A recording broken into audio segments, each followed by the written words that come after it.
जगातला सगळ्यात पहिला डेटा हार्ड डिस्कवर नाही तर रंगीबेरंगी दोरांच्या गाठींवरती सेव्ह केला होता. हजारो वर्षापूर्वी दक्षिण अमेरिकेमध्ये एक भन्नाट पद्धत होती. तिचं नाव होतं किपो. तर या पद्धतीमध्ये सगळा डेटा दोरांच्या गाठींमध्ये सेव्ह केला जायचा. मुळात आपण जो डेटा हा शब्द वापरतो तो शब्द आलाय लॅटिन भाषेतून आणि लॅटिन भाषेमध्ये याला म्हणतात डेंटम. सुरुवातीला याचा अर्थ माहितीचा ढिगारा हा असायचा. पण या माहितीच्या ढिगाऱ्याची खरी ताकद समजली ती एका आजारामुळे. साल होतं 1845. लंडनमध्ये कॉलराची साथ आली आणि लोक पटापट मरू लागले.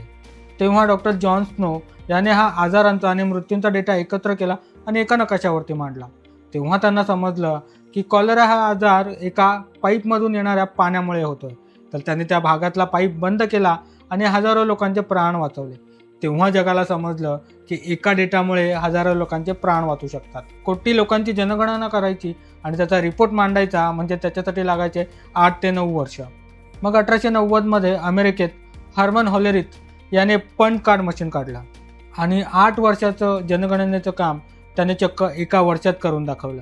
त्यानंतर त्याने ती मशीन एका कंपनीला विकली आणि ती कंपनी आता ठरली जगातली प्रसिद्ध टेक कंपनी, ती म्हणजे IBM.